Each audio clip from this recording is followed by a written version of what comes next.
Giornata nera sulle strade della Marca, 2 gli incidenti stradali a poche ore di distanza l'uno dall'altro, a perdere la vita il 70enne Giovanni Moretti, residente a Canareggio in Laguna.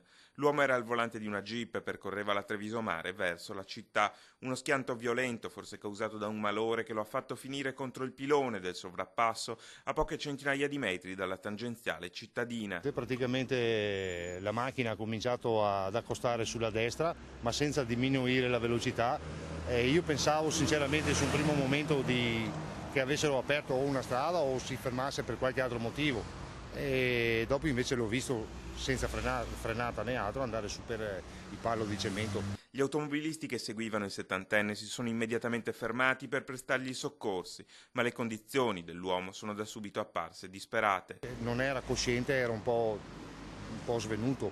Dopo l'abbiamo chiamato con un'altra signora e si è rianimato un attimino, però rianimato sarebbe una parola un po' forte.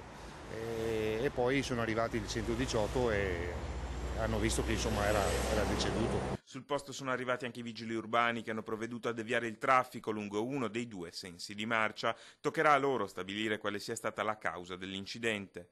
In mattinata un altro schianto ha invece mandato in tilt il passante. 10 persone, tra cui 2 bambini, sono rimaste ferite nel ribaltamento di un furgone in viaggio verso Trieste a causa dell'esplosione di uno pneumatico. Lo schianto nei pressi dell'uscita di Casale sul Sile.